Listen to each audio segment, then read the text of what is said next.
Boa noite, pessoal.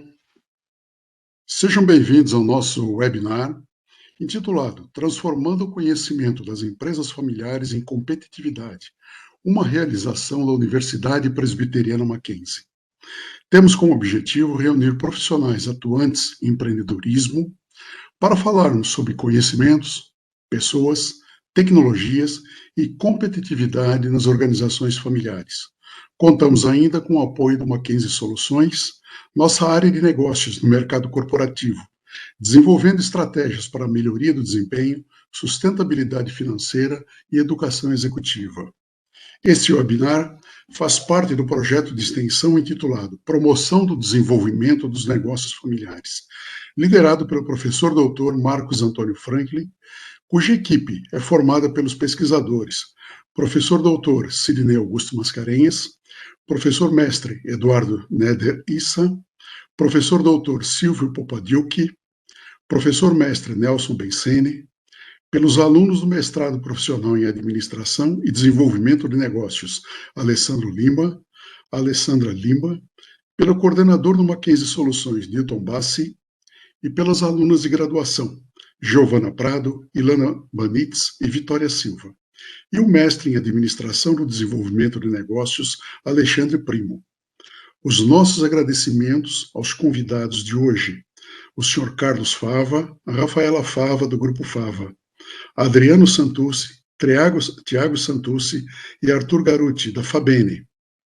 Eu sou o professor Sidney Augusto Mascarenhas, do Centro de Ciências Sociais e Aplicadas da Universidade Presbiteriana Mackenzie, e professor pesquisador do projeto de extensão acima mencionado.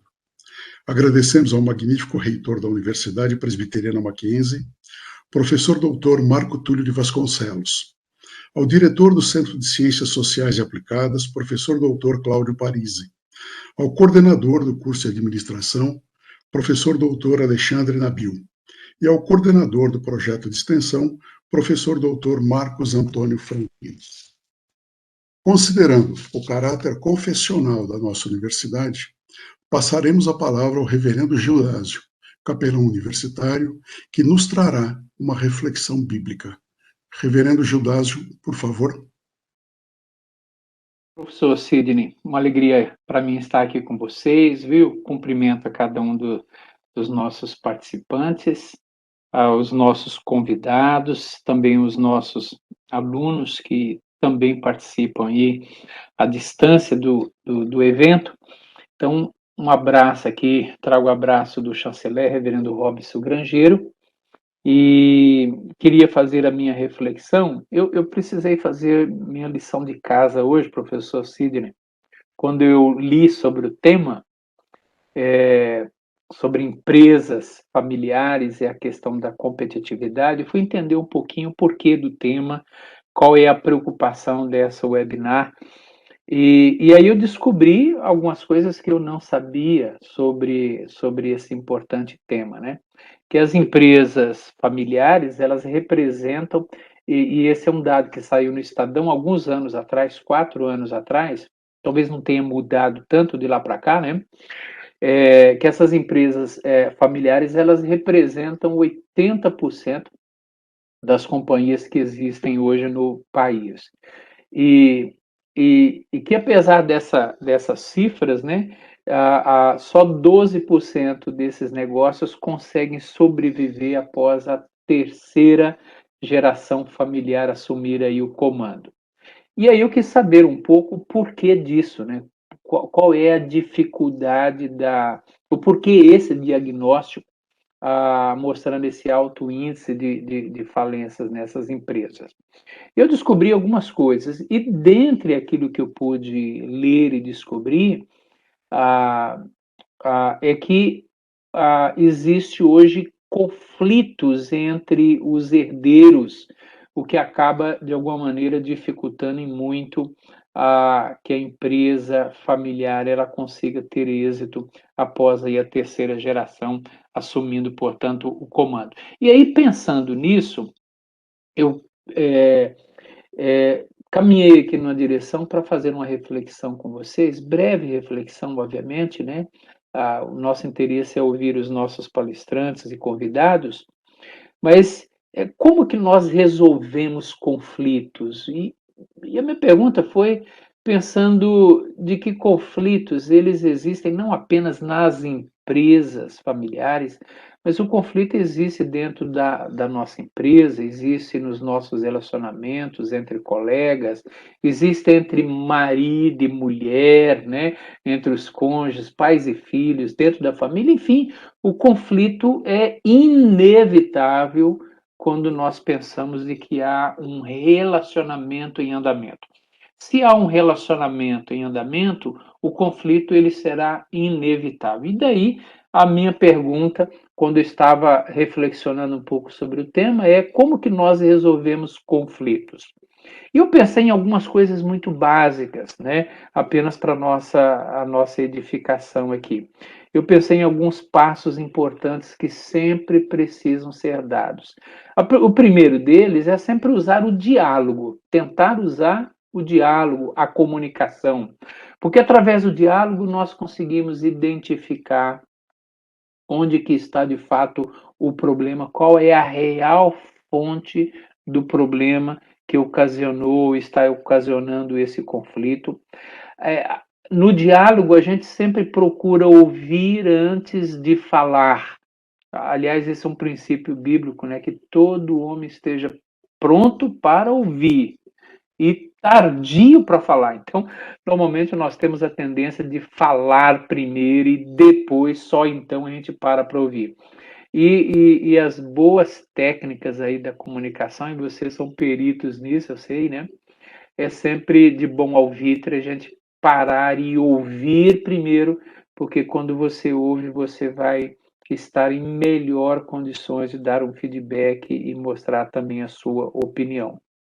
Dentro da questão do diálogo, é sempre muito importante a gente entender que o que nós devemos atacar é sempre o problema e não a pessoa. O assunto não pode ser no nível pessoal, mas no nível do problema que precisa ser ah, é, tratado e resolvido. E, e também, pegando um pouco da minha experiência, né, de conflitos que eu já precisei mediar e também, quando eu estive envolvido, eu precisei tratar deles, é de que a gente nunca deve responder com raiva. Porque quando você responde com raiva, normalmente a gente perde a razão e a gente não consegue encontrar a solução do conflito. Um outro caminho que é sempre bom usar é o caminho de um mediador de conflito. Chamar alguém que esteja de fora do problema, né? Interessante isso. E eu várias e várias vezes fui chamado para poder mediar um conflito. E aí, nesse mediar o conflito, a gente acaba ouvindo as partes e entendendo exatamente o que está acontecendo. Então, é sempre importante que quando nós entramos em conflito com alguém, entender que ter uma terceira pessoa, alguém que é neutra, alguém que é imparcial, que está do lado de fora, vai sempre nos ajudar aí a resolver a questão.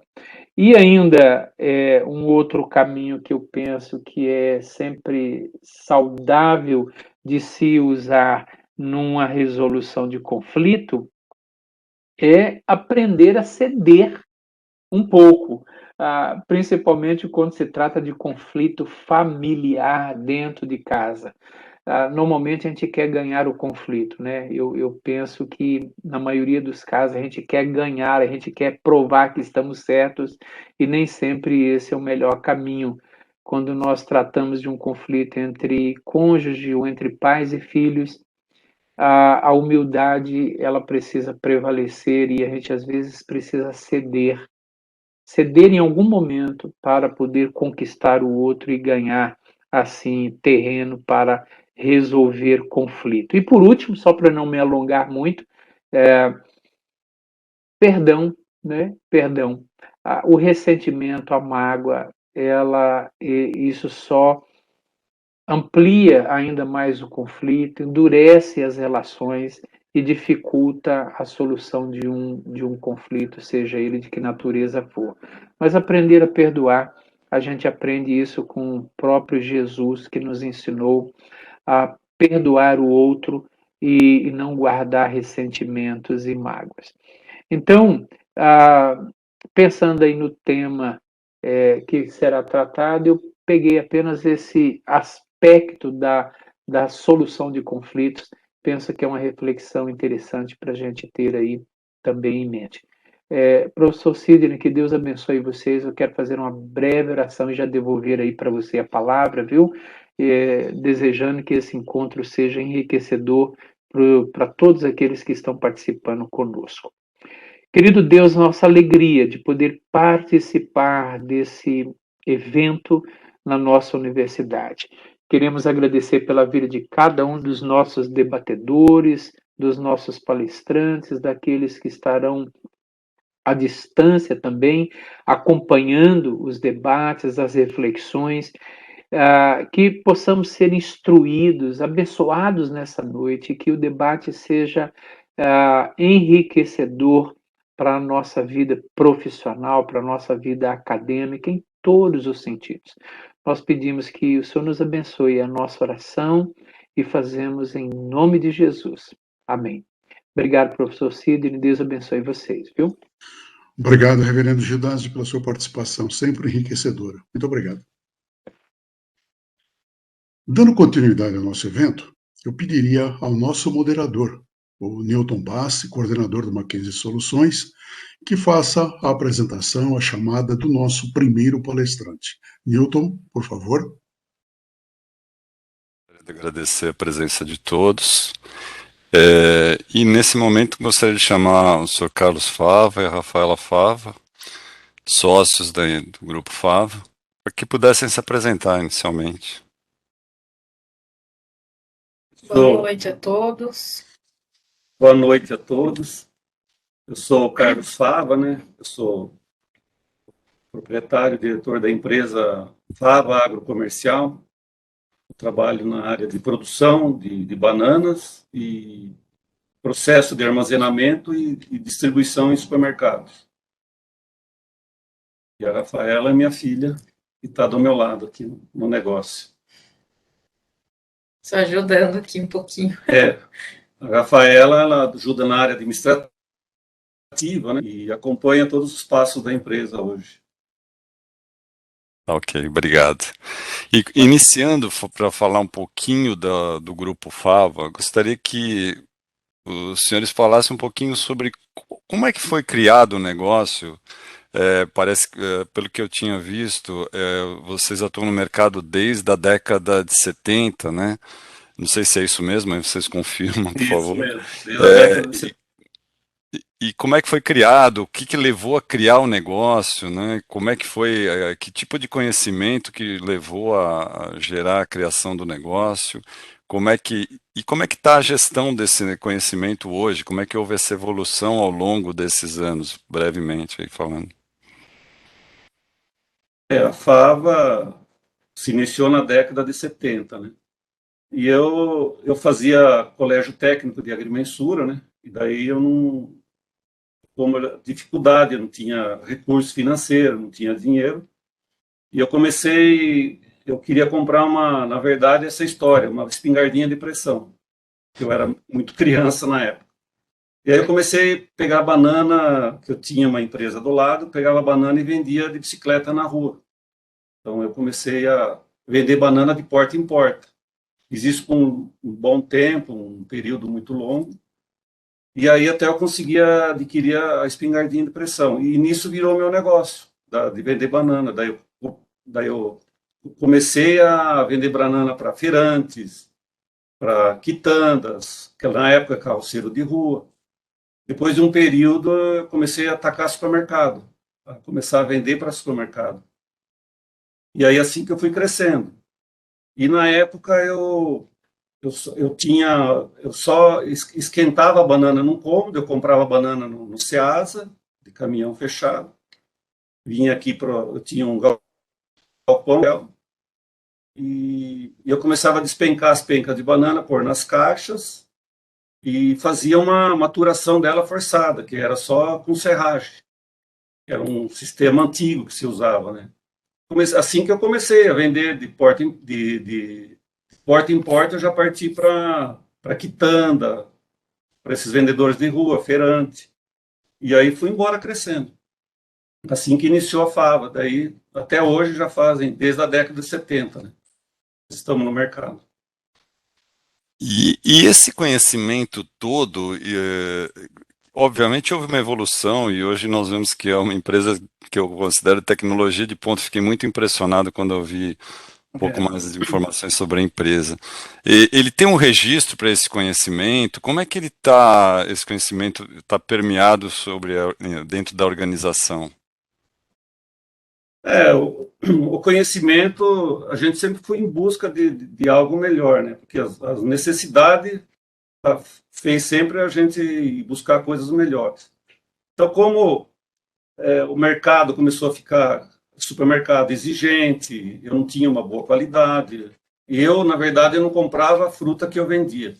Eu ia no supermercado e não estava de boa qualidade. Que é tudo uma cadeia de processo, né? Então, eu vinha, cada tempo a tempo, vim melhorando o meu processo de maturação, né? Para mim adquirir melhor qualidade. E aí que eu fui sempre em busca. Eu sempre fui uma pessoa que nunca achei que tá bom, sempre em busca de melhor, né? Quando você acha que tá bom, você já começa a ficar ruim o seu negócio. Não, tá Então, eu certo. sempre fui em busca de melhoras, né? Sempre. E eu queria saber muito como que era as frutas lá fora, na Europa, como que se trabalhava com banana na Europa. Peguei a minha filha Rafaela, nós fomos para a Holanda, que a Holanda é um o maior centro de armazenamento de frutas da Europa, né? Roterdão é o maior porto. Então lá desemboca tudo que é fruta. E de lá vai para o CD de industriais. Aí eu paguei uma pessoa para ficar com nós lá uma semana, um freelance lá que levou nós cada dia numa empresa de frutas em busca de tecnologia. Aí nessa viagem foi muito produtiva. A gente viu que eu tinha muito para melhorar. Só que não tinha o que eu queria ainda, eu não conseguia uma tecnologia que eu queria. Aí no ano seguinte eu fui para uma feira em Berlim, eu e a Rafaela, que chama Fruta e Logística, é a maior feira do mundo de frutas, né? Tudo que é exposição de frutas, de pós-colheita, de armazenamento, de embalagem. Eu fui em busca de sensores para ler a atmosfera da fruta dentro da câmara. E lá não encontrei. Eu fui para a Alemanha, lá não encontrei. Aí lá eu comecei a perguntar, a conversar. Tinha um brasileiro que me falou: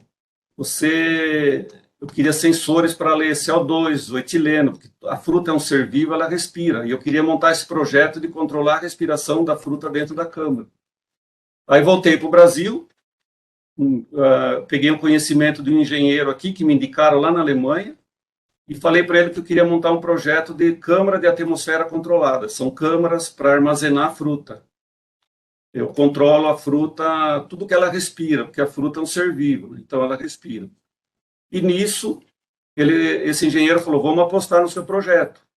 Aí esse projeto, ele falou: a gente tem que voltar para a Europa, para a Holanda, para a gente buscar equipamentos. Quando eu fui, tinha equipamentos, mas não tinha a junção do que eu queria. Aí nós fomos para lá, investimos nos equipamentos. Aí foi 5 projetos até terminar o final. Hoje nós temos 47 câmaras frias para armazenar banana. E na época foram 18 que eu fiz a tecnologia. A gente foi em busca de sensor de etileno, porque toda fruta respira o etileno. Ela tem isso. Sensor de CO2, porque quando você controla a atmosfera de uma câmara, você tem que controlar tudo o que acontece lá dentro. Do CO2, do etileno, sensor de nitrogênio, tudo que é tipo de sensor. Aí nós fomos para lá, fizemos um projeto na Holanda, viemos para cá, comprei todos os equipamentos e montamos o projeto. Projeto de atmosfera controlada para a banana, para a fruta. Eu seguro a banana 30 dias dentro da câmara, sem perder qualidade, verde. E madura, eu seguro 5, 6 dias madura sem avançar estágio de cor. Por quê? Porque eu controlo tudo que a fruta respira, então eu deixo a fruta em dormência na câmara. Então, com isso, eu comecei a controlar mais o mercado, porque eu preciso de uma semana para fazer a maturação da banana para me entregar isso para o mercado. E aí eu começo a controlar, por exemplo, na segunda-feira eu carrego as câmaras para me vender no sábado. Se a semana começar a ficar ruim de venda, eu ponho as câmaras na atmosfera, eu seguro toda a fruta e não tenho perda de nada. E com isso a fruta melhorou o sabor, melhorou o shelf life, né? Hoje a nossa fruta, quem leva para casa, dura muito, não se perde. Melhorou a acidez da fruta, ela ficou uma fruta mais saudável, né? Como ela estivesse naturada do pé. Então, esse projeto, a gente foi em busca, eu cheguei até esse ponto desse projeto. As câmaras de atmosfera controlada para banana. Não, é fantástico. Até queria que você comentasse um pouquinho sobre a questão, que eu achei fantástica, a questão da automação, que realmente ela pega do processo como um todo, né? Desde a colheita, o transporte, naqueles caminhões Tudo. abertos lá, tudo. Para falar um pouquinho disso, eu achei muito interessante isso daí também.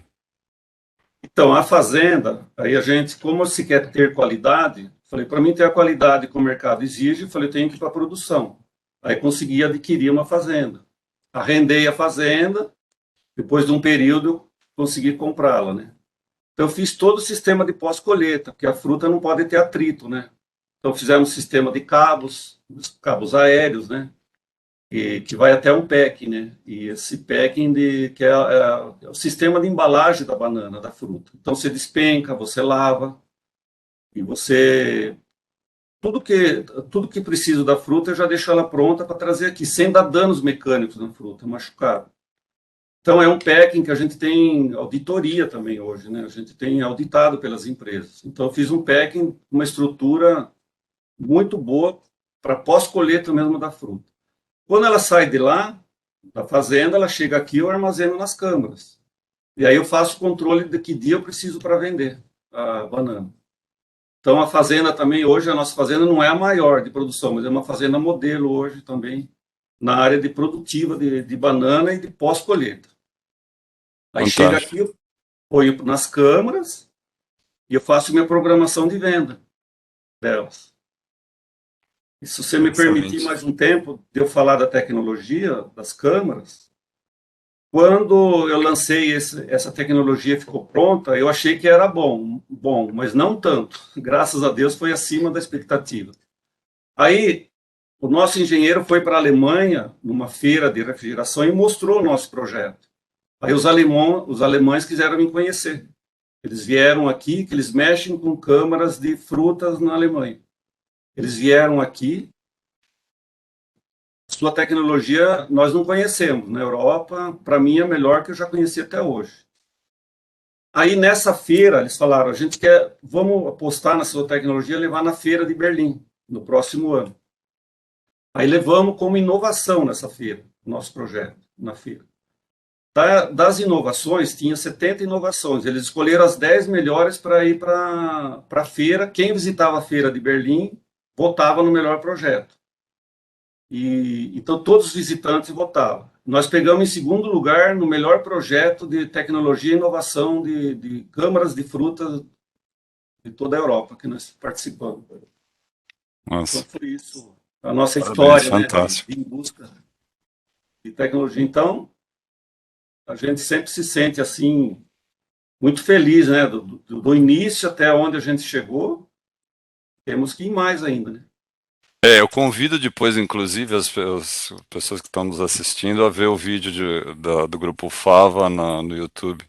É fantástico, realmente. São 8 minutos de vídeo, mas é muito interessante. Eu acho que dá para aprender muito. Dá muito orgulho para nós ter uma empresa dessa aqui no Brasil. A gente fica realmente muito feliz. Estão de parabéns. Obrigado. Com relação como é que foi a questão das pessoas, dos seus colaboradores, com toda essa evolução tecnológica, toda essa inovação, como é que foi esse processo com eles? Quando a gente começou o projeto, a equipe que a gente tinha, já começamos a falar sobre o projeto, porque eles também sabiam da nossa necessidade, né? Então, a gente foi, no momento que crescendo, mostrando para a equipe toda essa tecnologia que nós íamos formar, né? Então, eles cresceram junto com nós, desde a manutenção até a execução do projeto, né? Perfeito. E hoje, então, em relação a grandes diferenciais que vocês colocariam da empresa sobre competitividade, seja no mercado local ou internacional, quais seriam os principais pontos que vocês colocariam? Essa questão de inovação mesmo, a questão de qualidade, um item que seria interessante talvez colocar, a questão da eu achei fantástico esse negócio também, a rastreabilidade da banana, né, em termos lá das normas da BNT, todo esse pioneirismo que vocês tiveram, falar um pouquinho disso em relação à competitividade. Então, o mercado está sendo muito exigente, né? Então, a gente começou, e a gente também, a Fava foi pioneira na rastreabilidade de frutas hoje do Brasil, né? E hoje já virou lei pela Anvisa, nas redes de supermercados, rastreabilidade da fruta, desde a origem desde o plantio até a origem. Então, a gente faz a caderneta de campo, né? Todos os talhões que você põe os defensivos, tudo credenciado pela Anvisa, né? Então, você informa no site, que é de uma empresa, né? Uma empresa que é Par e Passo, que nós começamos pioneiros com ele. Então, a gente informa nesse site, e quando sai a nota da fazenda, a gente gera um código, né? A gente informa da onde saiu o talhão, e lá tem todos os defensivos. Então, quando chega aqui, a gente faz as etiquetas, põe nas caixas, nas frutas, e com o QR Code você vê toda a origem da fruta. Se você quiser ir mais a fundo, como tratou, os defensivos que usou, então tem toda a rastreabilidade da fruta. Então a gente também foi o pioneiro nesse trabalho hoje. Além desses pontos mencionados, a gente também tem como diferencial a frota, que a gente tem frota própria, que atende os clientes, né, os supermercados. Então, numa emergência, o supermercado sempre é socorrido, né? Assim, na falta da fruta, ele é sempre socorrido rápido por agente própria. Então, também é um diferencial, além de todos esses que foram mencionados. Perfeito. E vocês têm algum tipo, em relação aos concorrentes, vocês têm algum tipo de monitoramento, ou como é que é esse mercado em termos de concorrente? Como é que vocês veem os seus concorrentes nesse mercado? Ou é mais internacional, ou tem local? Eu não sei, nesse nicho que vocês atuam. Hoje a gente atua só no mercado nacional, né? Então, tem muitos concorrentes, né? E a gente sempre procura, a meta que a gente sempre teve, você procurar sempre ser diferente, sempre fazer algo a mais, né? Exposição, nós temos um sistema de expor banana também no supermercado, que é patenteado por nós. Então, a gente sempre faz algo diferente para diferenciar dos concorrentes, porque quando eu chego numa rede de supermercado, não adianta só falar em preço, né? A gente tem que ser competitivo no preço, com qualidade e tudo, mas oferecer algo diferente. Então, a Fava tem isso, tem aquilo, que nem a Rafaela mencionou. A gente atende a qualquer dia, se faltar fruta, então a gente está sempre pronto para atender o nosso cliente, né? Então, a gente sempre procura dos concorrentes ser diferenciado, né? Perfeito. Então, é isso que a gente sempre está em busca de estar à frente, né? E a concorrência sempre é sadia, né? Eu acho que sempre a concorrência é sadia, faz a gente se espertar no mercado, né? Perfeito. Professor Sidney? Ok, muito bom. Eu acho que para o comum, né, de nós, é sempre ótimo ouvir o Sr. Carlos Fava falando disso, porque, como eu disse de início na conversa mais paralela aí com ele, né, surpreende, né, a qualquer um que não é do ramo, o fato de se colocar tanta tecnologia numa fruta que parece tão banal, né? Então, não tem onde a gente não possa colocar tecnologia e melhorar para as pessoas e melhorar juntamente com as pessoas. Eu acho que isso é importantíssimo. O fato de pessoas crescerem junto à empresa é um fato tremendamente relevante para a qualidade, para a implantação da tecnologia, para a perenidade, né, da empresa, né, para a empresa se perpetuar. Eu acho que o sonho de qualquer empreendedor é saber o seguinte, que a empresa deve sobreviver a ele. A empresa é um fato social, perfeito? Então, isso é importante, isso fica patente na fala do seu Carlos Fávaro. Eu acho isso importantíssimo. Tá? Tem um outro fator importante também, né? Novamente até agradecendo aí o Sr. Carlos Fava, em cima dessa questão das, entre aspas, simplicidade de um processo, possível simplicidade de um processo produtivo de banana, né? Em qualquer situação, isso é uma grande lição para os empreendedores, né? Porque em qualquer situação é possível inovar. Qualquer mercado é possível inovar, né? Basta ter esse espírito empreendedor, correr atrás, né? Eu acho que esse exemplo que foi dado é um exemplo excelente que pode ser seguido pelas pessoas que realmente querem ter sucesso. E é óbvio, é muito suor, né? Muita transpiração, né? E além da inspiração, mas é muita transpiração. Isso acho que é um exemplo muito interessante, que muitas vezes a gente está falando principalmente na questão de tecnologia, eu vim da área de tecnologia, a gente pensa muito na questão de coisas realmente, né, voltadas à TI, aquelas coisas, né, aplicativos, etc. E não é só isso, né, não só no agro, como em qualquer outro segmento, nós temos aí a possibilidade de inovar e realmente fazer coisas fantásticas, né? Obrigado. Ok, obrigado ao senhor Carlos Fava, a Rafaela, ao Newton que mediou. Agora eu convoco a Alessandra Lima para conversar com a Fabene. Vamos lá, Alessandra? Vamos lá, professor, obrigada. Acho que, primeiro, é muito legal a história de vocês, é super inspiradora, né? E é brasileira, então dá um orgulho enorme de ouvir a história, uma história de tanto sucesso e sendo aqui nosso, da nossa casa. E vamos continuar falando de fruta, vamos continuar falando de empreendedores. Então, assim, queria agradecer imensamente a participação, né, do Adriano, do Thiago e do Arthur, né, 3 empreendedores aqui com a Fabene, que é um pouco mais jovem, né, do que a Fava aqui, mas também já tem muita história para contar e muitos aprendizados, né, que a gente já viu o quanto vocês já passaram aí nos últimos anos e tudo mais. Então, a gente quer conhecer, então, primeiro, queria que vocês se apresentassem para a gente, né? Arthur vem do mercado de empreendedorismo, está super acostumado a fazer aquele pitch, assim, né? Aquele pitch mais certeiro. Então, vamos começar. Eu vou começar pedindo para que vocês se apresentem e apresentem a Fabene para a gente aí, o vinho da casa de todo dia. Olha só, já temos até uma garota propaganda aqui, muito bom, Ale, obrigado. Desculpa, eu vou chamar a Ale de Ale aqui, porque a gente trabalha juntos também na ACE. Rapidamente me apresentando, primeiro, obrigado pela organização do evento, um grande prazer estar aqui. É um evento de empresas familiares e a gente é da família Mackenzie também, nós três somos graduados na universidade, somos administradores de empresa. Eu talvez seja o mais antigo aqui de turma, me formei em 2004, mas a gente tem uma ligação muito forte com a escola, com o professor Marcos Franklin, que foi professor de nós três durante a graduação, e é através dele que eu consegui manter esse relacionamento de longuíssimo prazo com o Mackenzie. Então, para a gente é um orgulho estar aqui.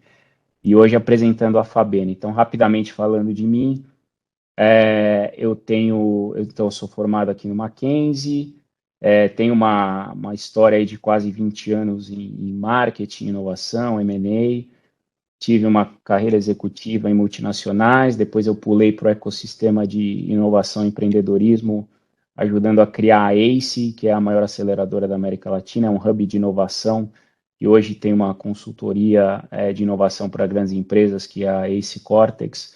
Tem algumas empresas que nós criamos do zero e nós investimos já em mais de 120 startups, sempre nos estágios iniciais.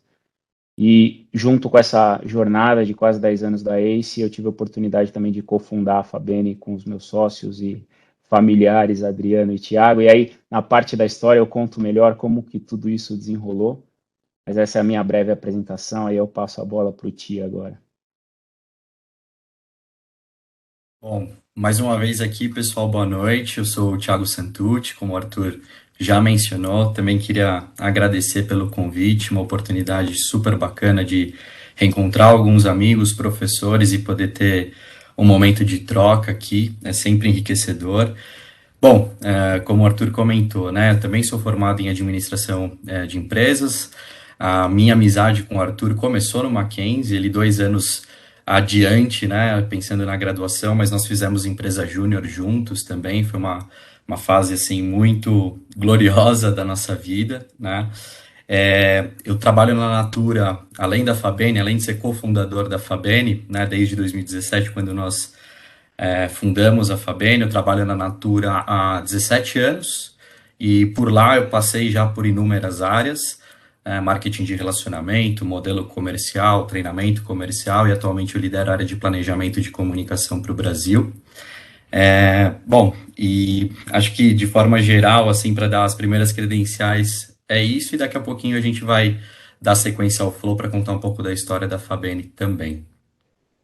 Passo para o Adriano agora, que vocês já devem ter visto pelo sobrenome, que somos da mesma família, ele é meu primo. E vai lá, Adri. Boa noite, pessoal. Obrigado aqui. É legal porque montou uma escadinha, né? Então, o Arthur, o primeiro mackenzista, o Thiago veio logo na sequência, e muito inspirado nesses dois caras também, que eu coloquei muito forte na minha vida o objetivo de me tornar um mackenzista lá em 2007, quando eu comecei, formei em 2010 no Mackenzie Administração, e segui muito os passos de carreira do Arthur e do Thiago também. Tive uma carreira de 10 anos no mundo corporativo, inclusive dividimos empresas, né, Arthur? A gente trabalhou um tempo na BRF, não simultaneamente, mas também numa escadinha.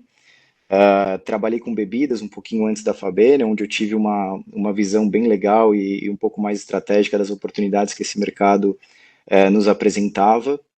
E lá em 2017 a gente fundou a Fabene, olhando para essas oportunidades e vendo uma inovação mal contada, que é o bag-in-box, e que a gente, embora hoje não inove tanto em embalagem, a gente inova bastante em discurso. E estamos aí há 5 anos, né, completando 5 anos de aniversário esse ano, com muito desafio, ouvindo um pouco a Fava falando, né, explicando um pouco dessa trajetória. A gente está lá no comecinho, né, ainda batendo de porta em porta, com muito mato alto para cortar, mas com muito espírito empreendedor para a gente conseguir ter esse sucesso que vocês tiveram também. Obrigada, Adriano.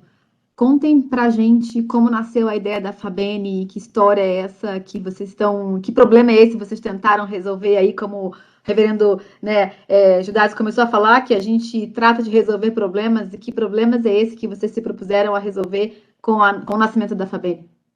Legal.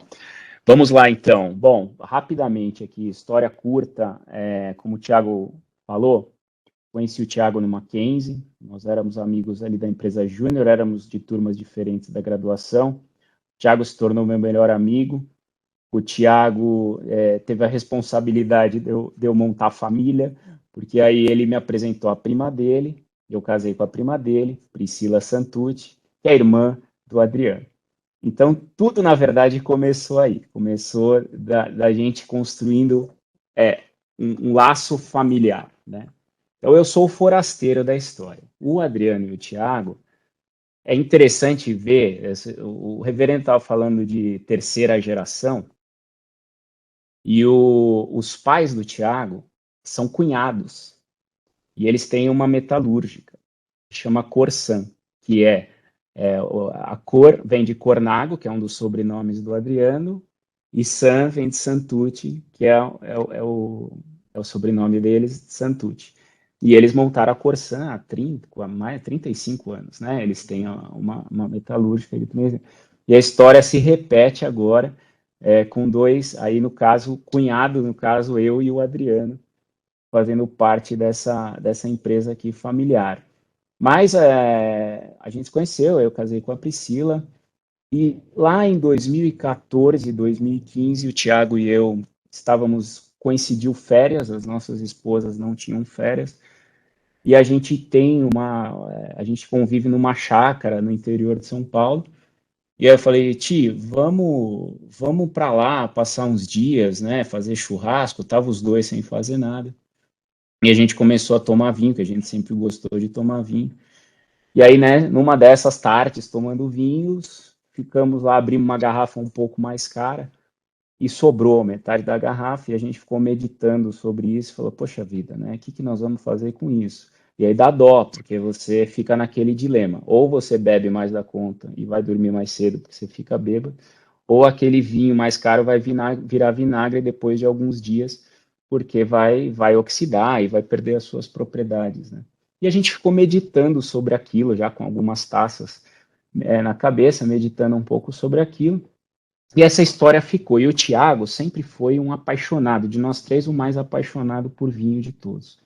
E ele falou, poxa, tenho muita vontade de ter um restaurante ou ter alguma coisa. E essa história ficou. Aí eu fiz uma viagem com a minha esposa para o sul da França, comecei a observar o comportamento de vinho, né? E vocês que já são viajados também sabem que na Europa o vinho é consumido como se consome cerveja aqui no Brasil. Você não tem muita cerimônia, muita enologia, muita harmonização, né? Tem também, mas é o dia a dia. O cara pega uma baguete lá na boulangerie, pede vinho e vem um vinho lá da casa, certo? Ou vem um pichezinho, vem alguma coisa servida assim.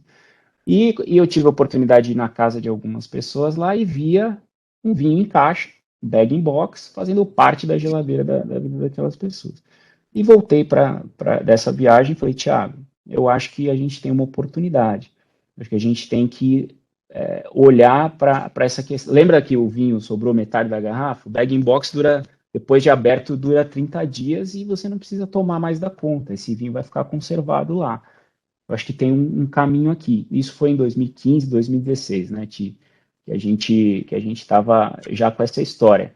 E aí a gente vem da ancestralidade italiana, a gente vê os almoços de família regados a vinho, aquela coisa toda, o vinho sem cerimônia, e criamos a marca. A primeira coisa que a gente criou foi a marca, que vem do Mandia che te fa bene, né?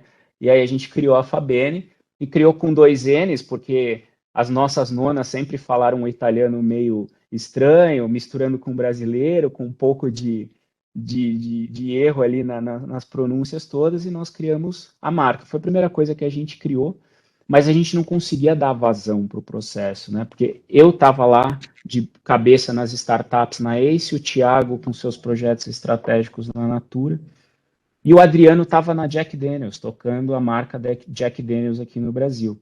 E o Adriano saiu, e aí foi o momento onde o Adriano veio para o projeto, que foi em 2017, ele saiu da Jack Daniels, e tudo aquilo que a gente tinha vontade de implementar, a gente não conseguia, e vimos no Adriano o melhor talento possível para tirar esse projeto do papel. Num desses almoços de domingo, da nossa família, nós chegamos, Adriano, a fim de fazer, vamos fazer acontecer. Aí nós pegamos nossa primeira viagem, fomos para a Serra Gaúcha, não entendíamos nada de vinho além de beber, começamos a prospectar quem já fazia bag-in-box no Brasil, quem tinha capacidade ociosa para poder nos ajudar nesse projeto, e já na última visita, assim, super cansados, a gente encontrou a Cooperativa Vinícola São João, que é uma cooperativa que fica em Farroupilha. Farroupilha é a capital nacional do Moscato, que é uma uva branca, né, uma uva muito tradicional, que produz ótimos espumantes. E lá a gente viu uma maquininha, lá no final, assim, e aí o diretor da cooperativa meio tentando desviar a gente da visita, querendo mostrar os tonéis de inox, os barris de carvalho, e a gente de olho naquela maquininha. Ele falou, pô, mas e essa máquina aí? Não, isso é bag-in-box. Não, mas como tá mais do bag-in-box? Não, isso aí tá com 3% de capacidade instalada, a gente não consegue dar muita vazão para isso. Então tá bom. Aí pegamos as informações, voltamos. 2 meses depois a gente já tinha lançado a Fabene, o nosso primeiro vinho, foi outubro de 2017, né, Adri? A gente lançou o nosso primeiro vinho, que foi um Cabernet Sauvignon, já no formato bag-in-box, 3 litros de vinho, que é o equivalente a 4 garrafas, cabe na geladeira direitinho. E assim começamos a Fabene, né? Começamos a Fabene. Aí acho que vale você falar um pouco, Adri, porque os perrengues iniciais foi você que realmente levou, né? Porque enquanto isso, eu e o Thiago ainda estávamos ali tocando as nossas outras coisas. Vou deixar essa parte para você continuar da história aqui. E você está me lembrando do primeiro perrengue, na verdade. Eu acho que ninguém sabe aqui, mas o Thiago é uma pessoa de muitos amigos, né? Thiago deve ter todos os amigos do Facebook são amigos de verdade. E a gente, quando começou o negócio, a gente fez uma pré-venda tentando testar canais, essa era a ideia, né? A gente tinha benefícios funcionais de produto, então, poxa, o bag dura 30 dias, vão buscar pessoas que tomam vinho no final de semana, mas que têm aí o bolso curto, ou então que fazem conta, né, e que fica um pouco mais difícil de colocar o vinho no dia a dia, na rotina. Então a gente aproveitou toda a rede de amigos do Thiago para falar, galera, vocês precisam testar esse produto e trazer feedback para a gente, entender como que vocês acham que esse produto pode se encaixar na rotina. Só que a gente se empolgou, porque realmente o Thiago tem muitos amigos, a gente vendeu, eu lembro que a gente vendeu um pallet em 2 dias, lembra, Ti? E a gente se empolgou, colocou um pedido super alto para a vinícola, que eram 2 pallets na época, na expectativa de que a gente já tinha um negócio que ia tracionar rápido e a gente ia ver o sucesso ali batendo na nossa porta em alguns meses. Mas era dezembro, a gente ficou muito empolgado com vendas de final de ano e chegou janeiro, a gente estava com o produto, né, estava super estocado, com conta grande para pagar para a vinícola, né, CMV pesado batendo as nossas portas. E aí foi um momento muito difícil, né? Foi um momento que a gente se olhou também e falou, gente, ou a gente vai levar isso a sério e a ferro e fogo, porque realmente se a gente levar como lifestyle aqui, a gente não vai conseguir tracionar o negócio. Então a gente conseguiu, né? O Arthur até que naquela época fez um aporte para a gente pagar a conta da vinícola, aos trancos e barrancos ali em janeiro de 2018. A gente ainda não tinha muita segurança e muita certeza de que esse era o melhor caminho, né? De que empreender era o melhor caminho, ainda mais no cenário que a gente vivia. A gente ainda vive um cenário bem complicado economicamente, mas custos do Brasil e a nossa experiência praticamente zero de empreendedor que não fosse empreendedor corporativo. Mas foi aquele ano que a gente começou, né? Eu entrei no negócio 100%, ainda tinha trabalhado em uma startup, enfim, não estava com muita segurança, mas em 2018 eu falei, gente, eu acho que depois de testar alguns canais, a gente chegou à conclusão de que tinha uma oportunidade muito grande, olhando para o canal de food services, né? A gente tinha vendido muitos bags, muito vinho aí para pessoa física, para os amigos do Thiago, para amigos nossos, familiares.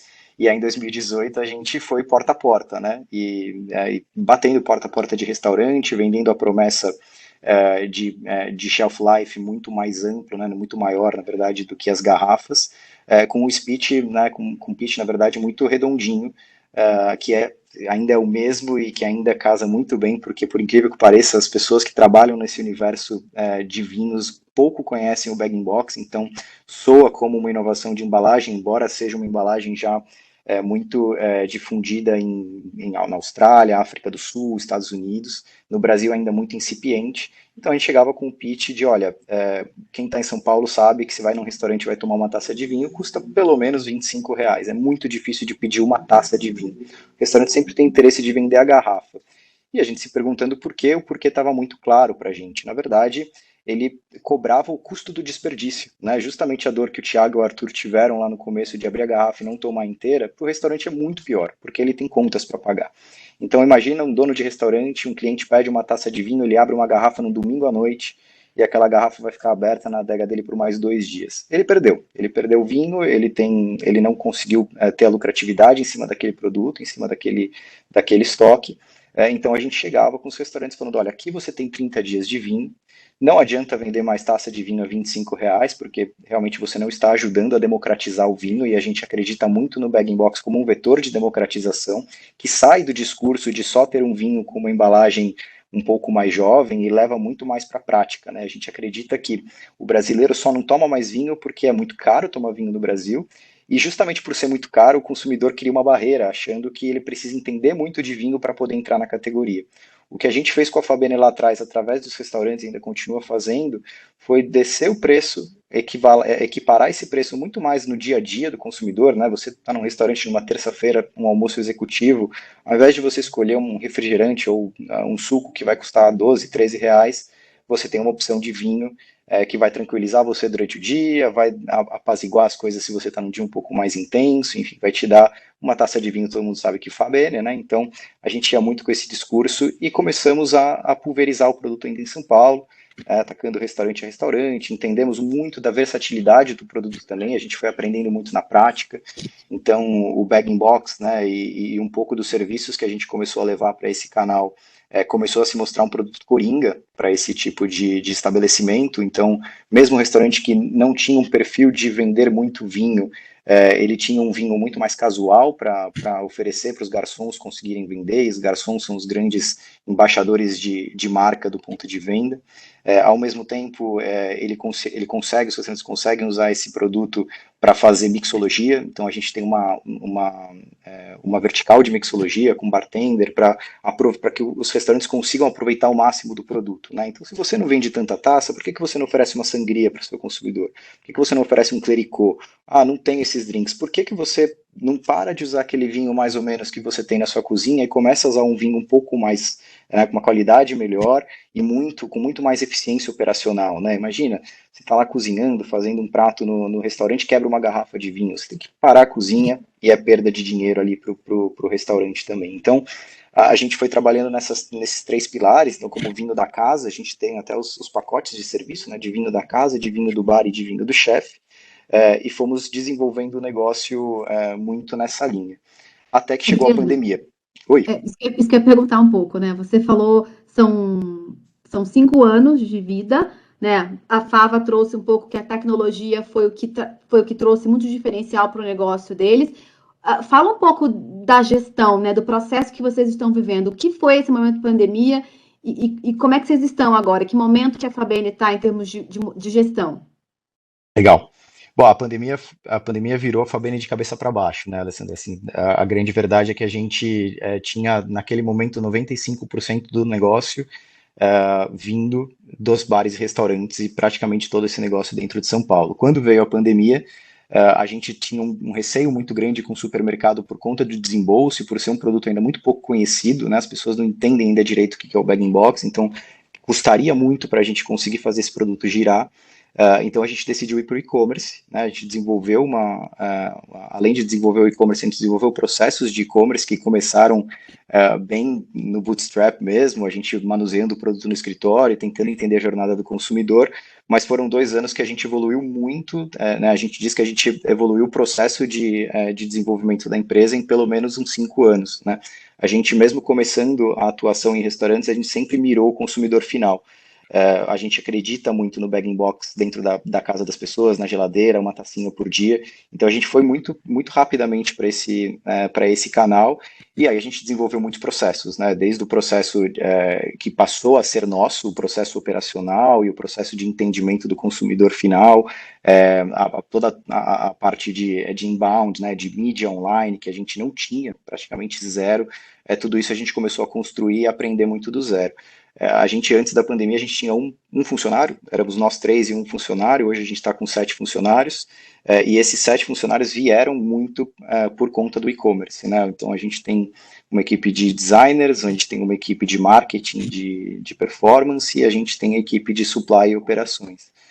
Depois que a pandemia deu uma arrefecida, que as pessoas começaram, né, principalmente esse ano, que as máscaras deixaram de ser uma necessidade, a gente passou por um momento muito turbulento. E aí eu acho que eu vou até passar de volta a bola para o Arthur, porque ele é muito cara de processos, e a partir de 3 meses atrás a gente começou a reestruturar todos os nossos processos, a trabalhar muito mais orientado a planejamento de demanda, porque precisamos buscar um crescimento sustentável, né? E a conta no e-commerce, né, numa plataforma de canal online, ela é muito mais alta. Né, converter um consumidor, fazer esse cara recomprar, ter uma relação de longo prazo com ele, custa muito.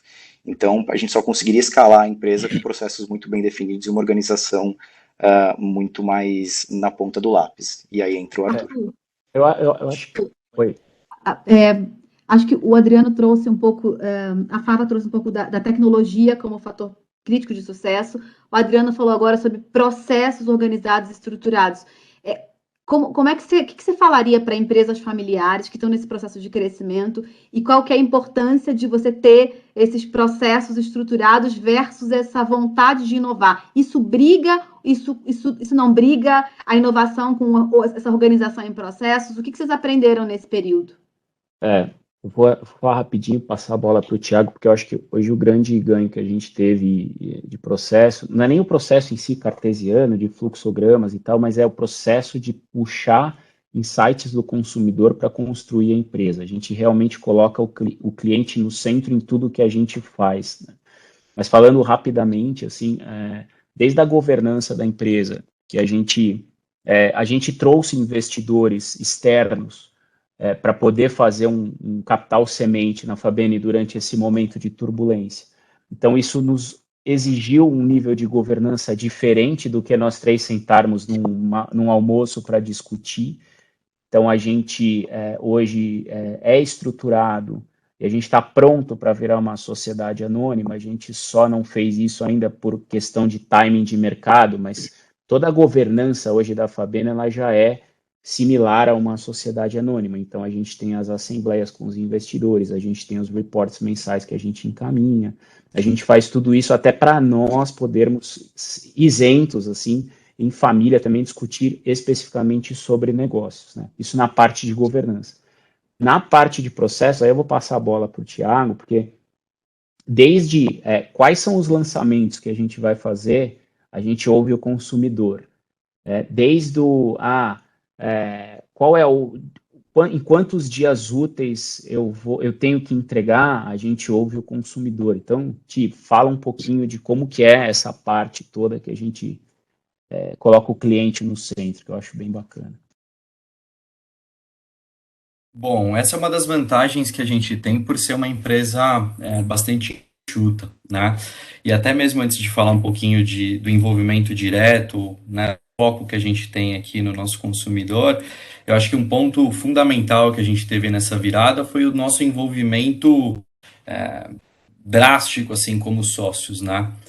O Adriano já vinha sendo, né, o nosso CEO dedicado e com esse movimento de 3 meses, principalmente de 3 meses para cá que o Adriano comentou, o Arthur trouxe um aporte muito grande do background dele e eu também consegui, né, encontrar algumas oportunidades para a gente ir formatando a cultura, porque eu acho que esse é um ponto adicional, né? Quando a gente fala que saímos, né, de uma empresa que tinha um funcionário, hoje temos, né, 7, né, somos ao todo praticamente 10, fora os nossos investidores, acho que a gente começa a formatar um pouco essa cultura que para a gente é tão importante quanto, né, a governança, né, a metodologia que a gente passa a trazer no dia a dia. Então, hoje a gente atua, né, muito inspirado na metodologia ágil, né, junto com os nossos times, para que a gente consiga a todo momento ter o envolvimento. A gente não quer partir para um olhar, mesmo tendo nosso histórico em grandes empresas multinacionais, enfim, a gente quer tornar cada vez mais fluido e ter accountability de todo mundo que hoje faz parte da família da Fabene, né?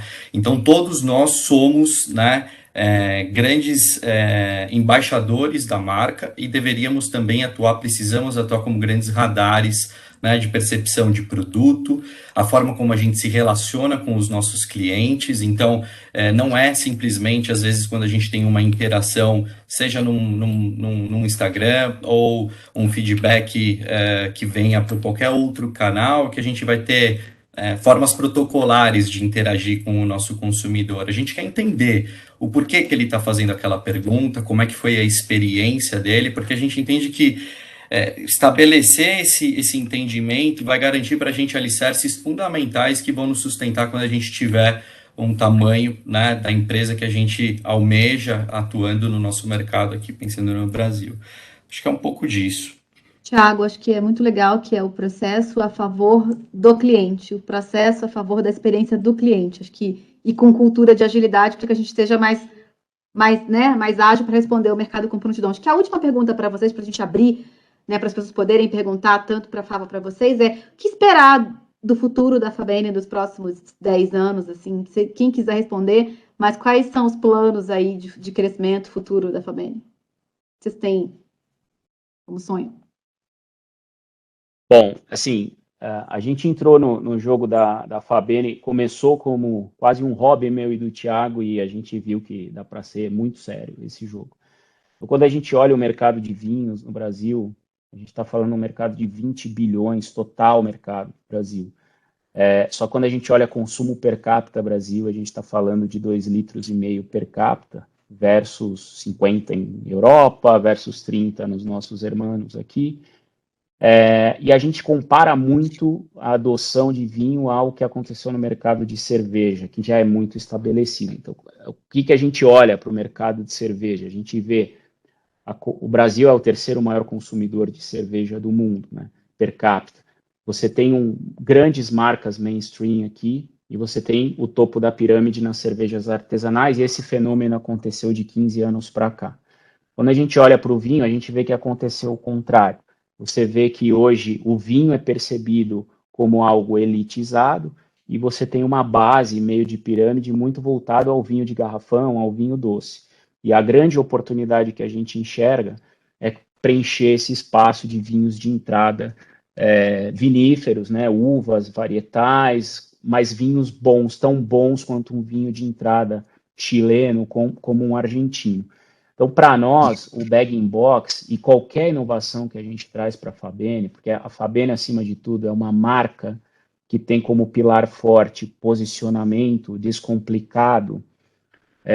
E tem a nona, depois a gente mostra para você. A gente tem a figura da nona, né, que é o que abraça todo mundo, que é nosso arquétipo de democratização.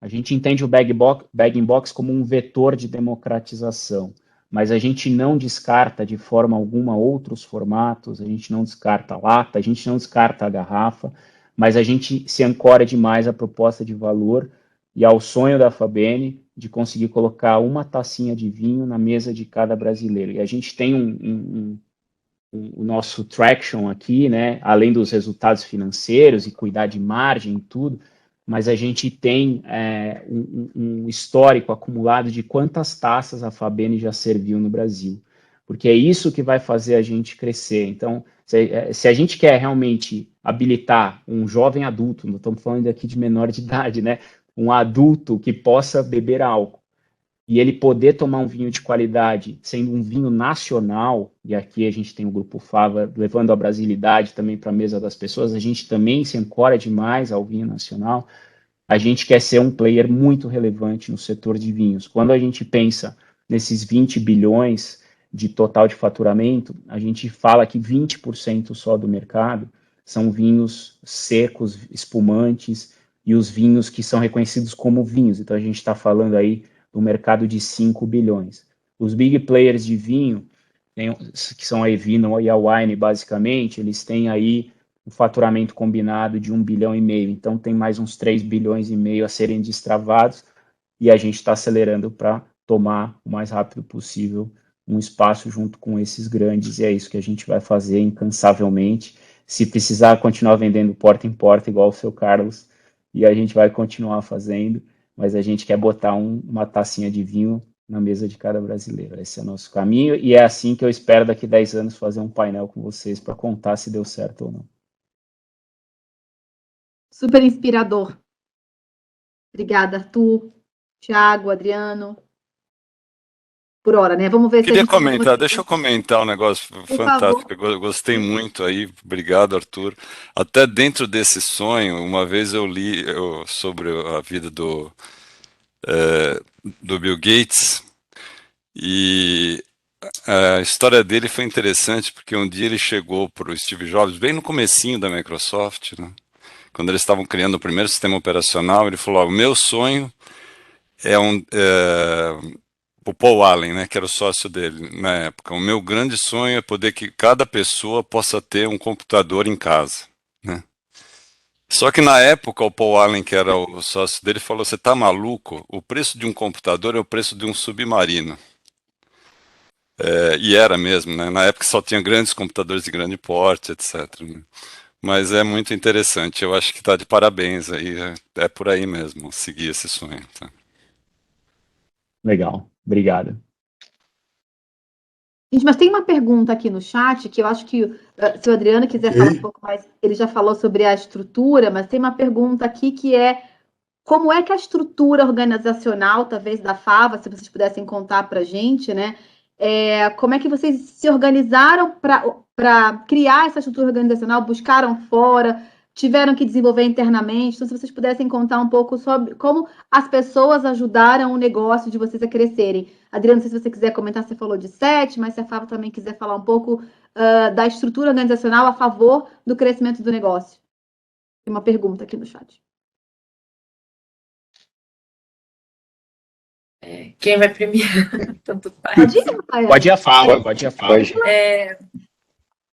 Aqui dentro, a gente foi em busca de ajuda profissional para a parte de tecnologia, né? Da criação das câmeras e da parte de inovação do software. E com isso teve o crescimento da empresa, e como a empresa foi desenvolvida, era pequena, né? Então, assim, foi crescendo, e aí a gente precisou de uma ajuda de consultores para a gente poder se reorganizar e conseguir se adequar dentro do crescimento da empresa. Mas a parte profissional, de liderança, é interna mesmo. A gente não tem nenhum profissional fora que faça a liderança da empresa, né? Obrigada, Rafaela. Imagina. Bom, do lado de cá, gente, acho que a gente tem algumas posições que são muito chave, né? A gente sempre, desde o comecinho, quando a gente contratou a primeira pessoa, a gente foi muito num perfil bem parecido com o nosso de empreender, porque a gente estava muito no começo, ainda aprendendo junto, então nenhuma função demarcada ou previamente, né, com um escopo muito certinho funcionaria para a gente. A gente estava cortando mato alto e várias habilidades ali muito mais comportamentais eram extremamente importantes. A partir do momento que a gente tem um trabalho muito mais forte dentro das plataformas online, principalmente dentro do e-commerce, aí algumas competências começam a aparecer e a apontar como fundamentais, né? Então, inclusive, eu vou até deixar daqui a pouquinho o Arthur e o Thiago complementarem, mas uma das posições que a gente contratou no ano passado, que é o head do e-commerce, a gente montou um plano de desenvolvimento para ele, porque ele é o cara que vai pilotar praticamente naquele momento o canal mais importante que estava sustentando o crescimento da empresa. Então, aí já era uma pessoa que, além de um comportamento alinhado com o que a gente buscava, né, uma pessoa incansável, com um perfil super empreendedor, precisava de uma estrutura, de uma habilidade técnica muito, não só complementar, só que maior do que a nossa, né? Alguém com quem a gente aprenda muito também. Então, a gente contratou o Gustavo no ano passado, que inclusive durante esse último ano passou a fazer parte do nosso quadro societário, por conta das habilidades e principalmente por conta do comportamento de ter virado um empreendedor junto com a gente no negócio. Mas a nossa estrutura organizacional, e quando a gente pensa em pessoas, ela foi construída principalmente dentro dos comportamentos que a gente estava precisando naquele momento, nos momentos devidos, e algumas posições com habilidades técnicas, né? Então a gente tem designers no time, que obviamente são totalmente, tem um perfil totalmente diferente de nós empreendedores, mas que sem eles a gente não conseguiria fazer a máquina funcionar, né? Então a gente foi pilotando dessa forma e colocando habilidades necessárias e comportamentos necessários ao longo do tempo.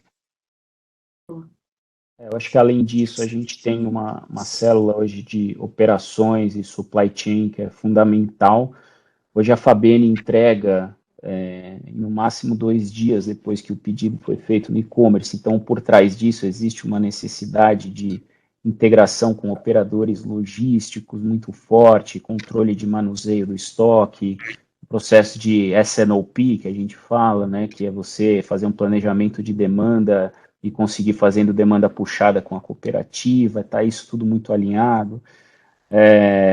Nós temos, com a própria vinícola, pontualmente, a gente ainda não tem um enólogo in-house, mas a gente contrata enólogos para fazer verificação de qualidade, poder também pensar em blends de novos lançamentos, mas é uma estrutura que tem ainda muito mais custo variável do que custo fixo, né? Por isso que a gente se mantém nessa metodologia ágil, trabalhando por squads e trazendo rituais muito rigorosos de gestão.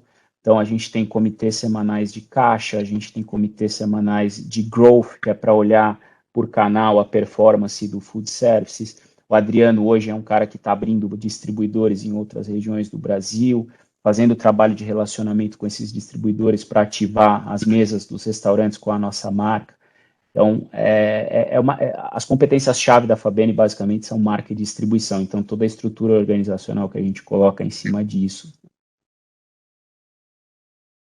E, Arthur, eu acho que, desculpa, Alessandra, só ia complementar bem rápido, eu acho que também tem uma outra perspectiva que traz um ponto importante para a gente, que está atrelado, né? A gente procura se conectar com uma rede importante aqui, que nos oxigena no dia a dia. Então, desde recentemente a gente fez aqui a conexão com uma mentoria focada para B2B, que volta a trazer desafios que são desafios diferentes daqueles que a gente teve no início da nossa jornada, né?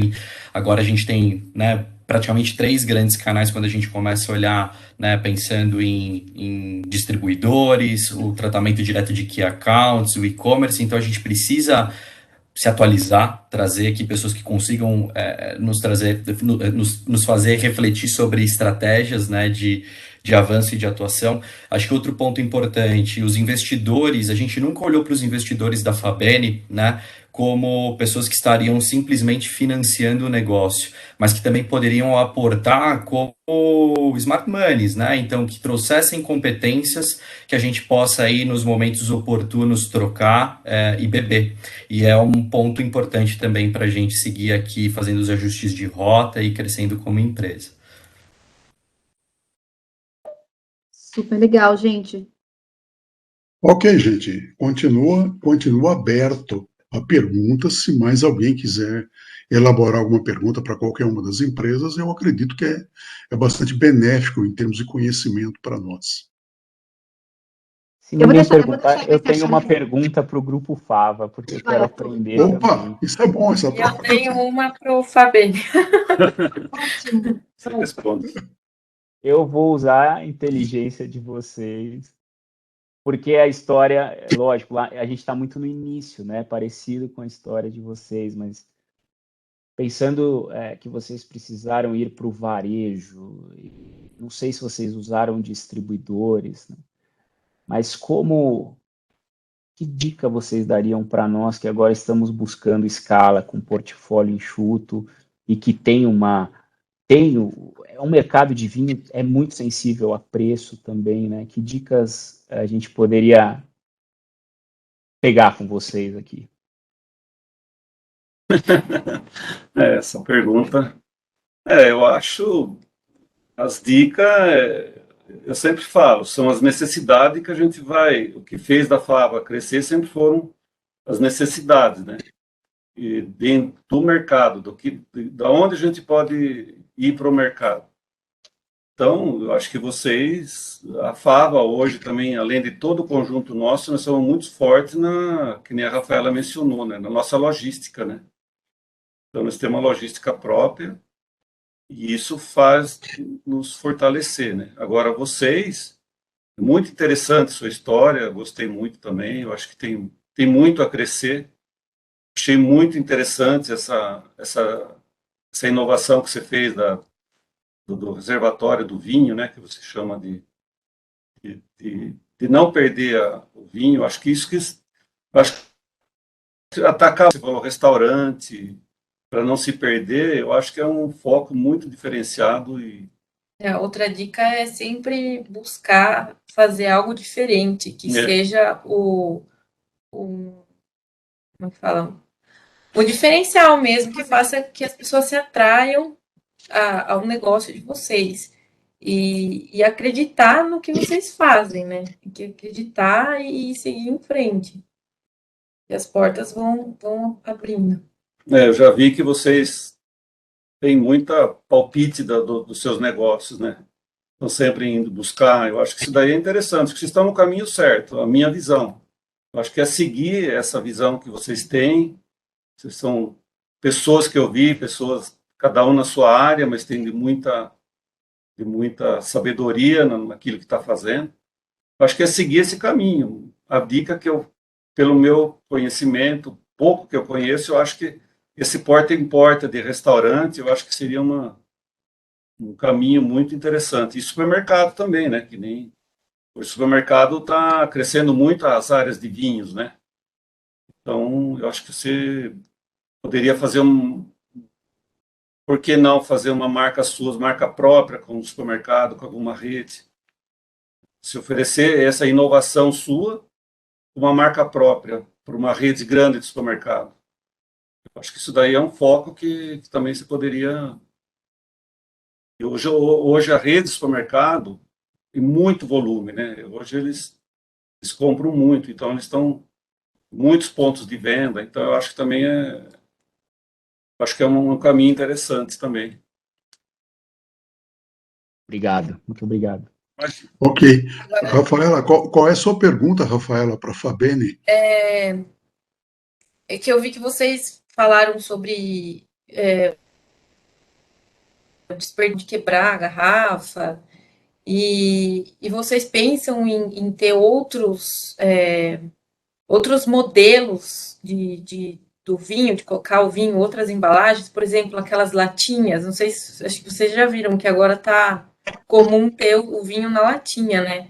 E para a pessoa que bebe pouco, né, que não quer ter o desperdício, eu acho que seria também interessante. Sem dúvida. Quer falar um pouquinho aí, Ti? Posso falar. Eu acho que é super bacana e você está bem antenado, né, em relação à diversificação dos formatos.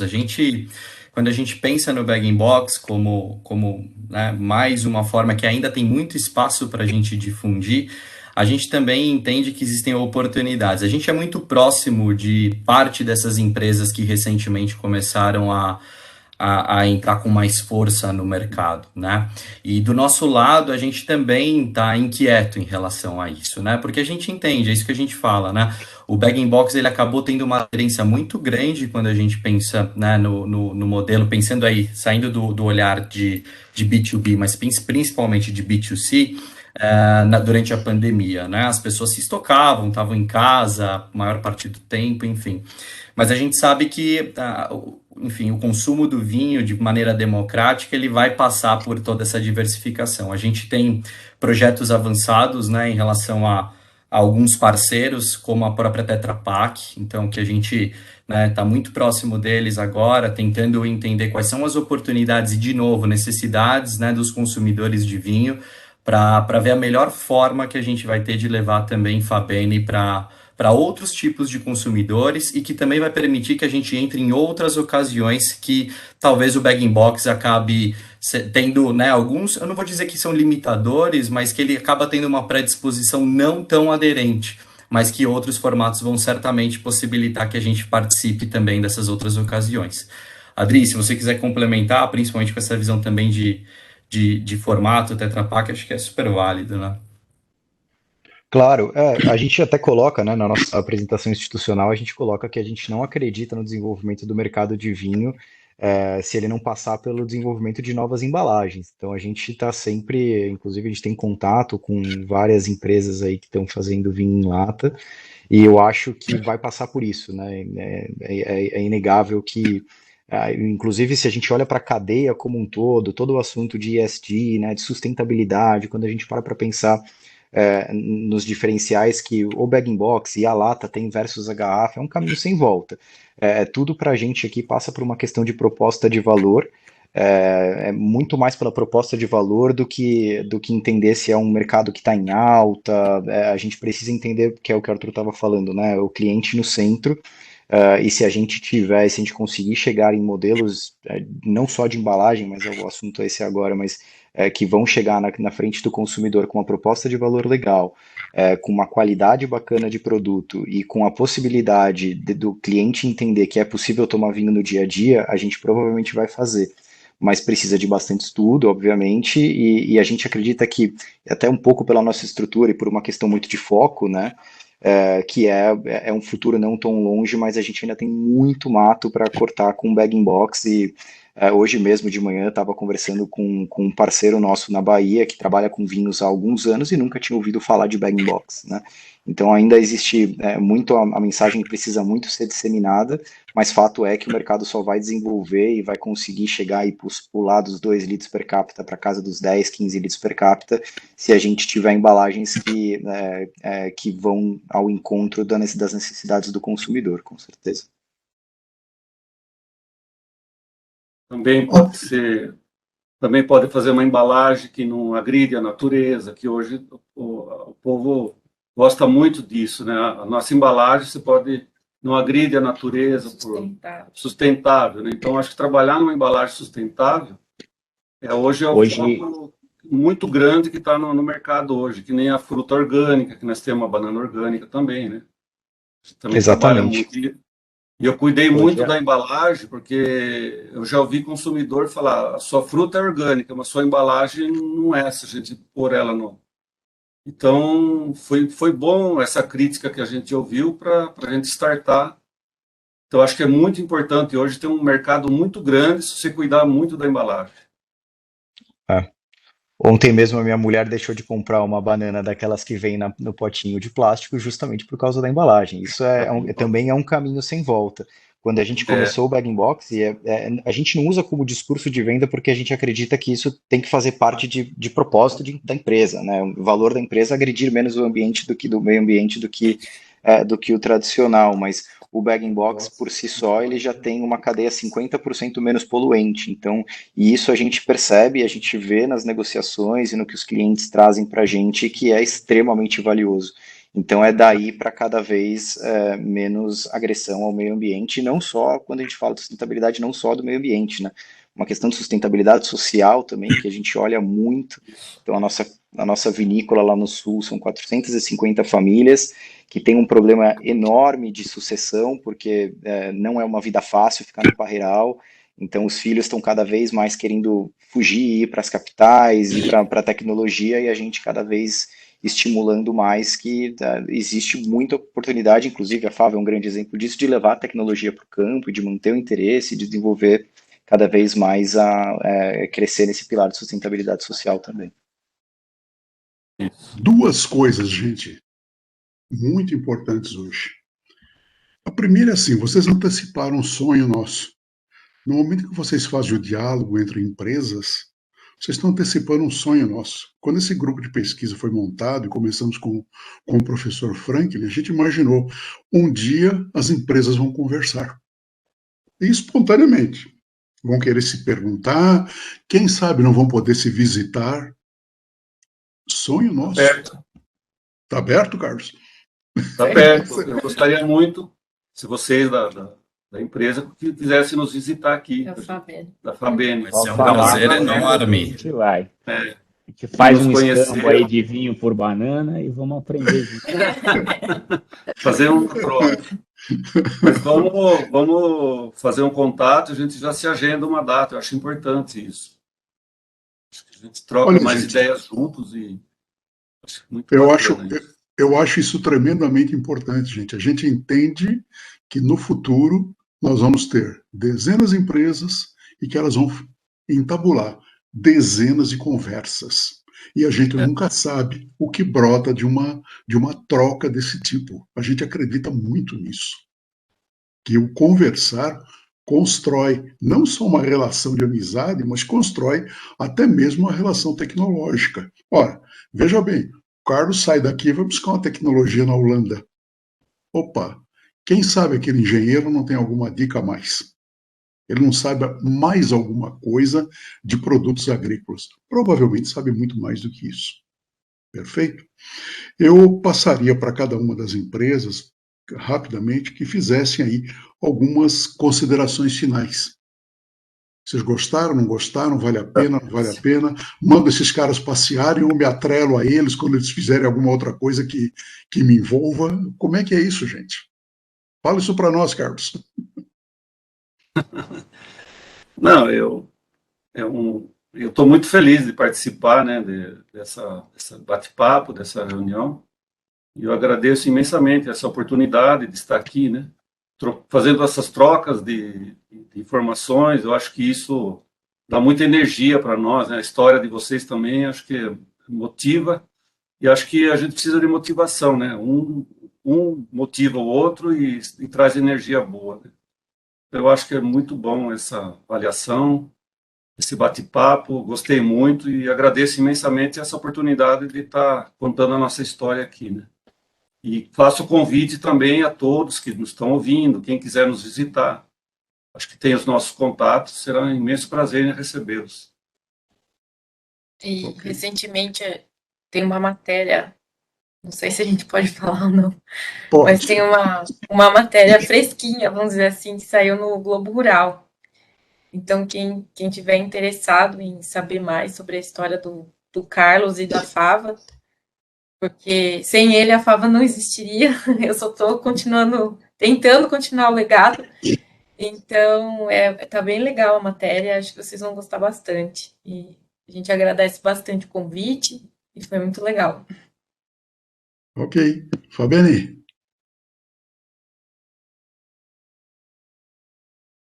Bom, vou puxar a fila Gente, aqui. desculpa, eu tava desmutando aqui, Ti, vai Eu lá. também, Dri.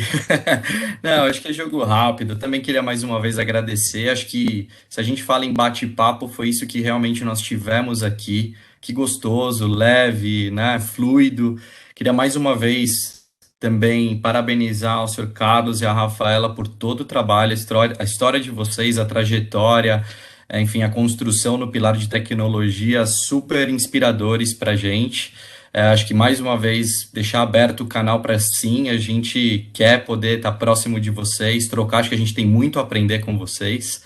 Né? Também deixar o convite para todo mundo que, enfim, pôde participar, né, desse webinar e acompanhar essa troca, conhecer um pouquinho mais da Fabene, nos sigam nas redes sociais, né, Fabene com 2 N's no Instagram, nosso site também, fabene com2ns.com.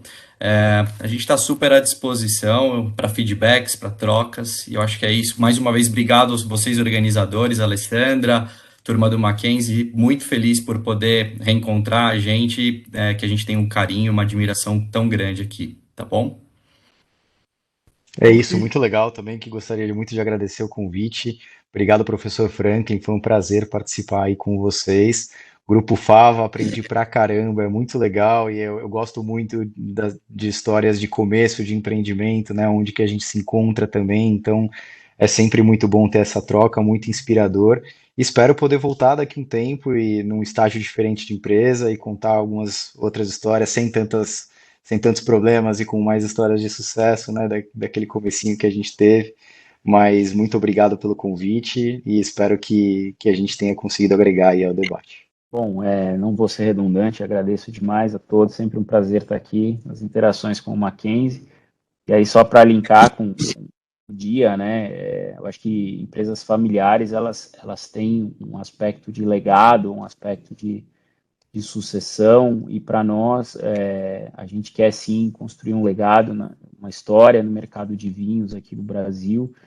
E se a gente conseguir depois, cada um, eu tenho minha filhinha, o Thiago tem 2, o Adriano tem o dele, quem sabe também daqui a um tempo, eles também não estão aí, talvez já daqui a algum tempo, porque todo mundo aqui não tem filho com mais do que 5 anos de idade, mas quem sabe, né, a gente não vê também os nossos sucessores aí tocando a nossa empresa e levando a história da Fabene não só para o Brasilzão, mas para outros países também. A gente já está indo para minha filhinha também. Olha aí, olha aí. Que Mas como é que legal. vai? Muito bom. Muito bom, gente. Eu gostaria que o Newton falasse um pouquinho. Gente, eu sou obrigado a falar um pouquinho da casa também, né? Do que é que a gente pode oferecer. Newton, fala um pouquinho do Mackenzie Soluções. Deixa só um pouquinho antes do Mackenzie Soluções, só para concluir, a Sandra Bernardi, que está nos assistindo, ela comentou: eu sou consumidora de bananas Fava e nem imaginava tanta tecnologia. Parabéns, Carlos e Rafaela. Muito legal. Bom, Obrigada. bom. Agradeço, Tem agradeço. bastante Muito legal. Agradeço E, imensamente. né, queria então agradecer muito, acho que a gente está sempre aprendendo, e agradecendo muito aí ao Carlos, Rafael, Adriano, Tiago, Arthur. O Mackenzie Soluções é uma área de negócios aqui ligada ao Instituto Presbiteriano Mackenzie, e nós fazemos a interface entre o mundo corporativo e a universidade, sempre levando para o mundo corporativo soluções por meio da universidade. E dentro desse programa de promoção do desenvolvimento de negócios familiares, vão ser desenvolvidos agora alguns cursos de curta duração, de 12 horas, que serão lançados em breve, ao longo dos próximos meses, bem como também alguns pacotes de de possibilidades de serviço de consultoria que poderão apoiar as empresas familiares aí ao seu crescimento e o seu desenvolvimento. Então, eu gostaria de agradecer aí a todos novamente e nos colocar à disposição aí, todos que estão nos assistindo, os participantes, que precisar, estamos à disposição. Professor? Ok. Muito obrigado a todos, foi um prazer tê-los aqui. Eu agradeço muito o fato de vocês terem atendido o nosso convite e quero fazer um agradecimento especial a uma pessoa que está lá em Mato Grosso nos assistindo. Está lá no meião de Mato Grosso, numa fazenda. O filho dela é nosso aluno e ele falou: olha, minha mãe vai se interessar por isso. E a Juliana Barbur está lá assistindo numa fazenda, nós aqui falando sobre tecnologia, sobre agronegócio, sobre frutas e como é que a gente usa a tecnologia, afinal de contas, tá? Nós esperamos em breve promover um novo encontro e tê-los aqui, pelo menos como convidados para isso, tá? Muito obrigado, gente. E se tudo nos for permitido, se vocês nos permitirem, nós faremos o entrelaçamento de vocês, provocar essas visitas, esses contatos de vocês, para que as coisas cresçam, para que as coisas corram o melhor possível dentro das empresas familiares, que hoje representam 65% do PIB brasileiro, o que é um número bárbaro, gente, tá? É um número muito alto. E não somos exceção, nós somos a regra no mundo. O mundo tem em torno disso de empresas familiares, tá? De vez em quando alguém nos questiona, mas empresa familiar é uma coisa pequena. Eu falei, então você precisa esclarecer a Peugeot, a BMW, né, que, olha, é bom vender a participação da família, porque a empresa familiar é uma coisa pequena, não pode chegar desse tamanho, né? Então, e tem outras, muitas outras marcas aí, a gente citou duas que estão aí bem visíveis no mercado, tá? Ok? Muito obrigado, gente. Até a nossa próxima edição. Obrigado. Tchau, gente. Pessoal, Obrigado, gente. Obrigado. Boa noite, obrigado, gente. Boa noite. Obrigado.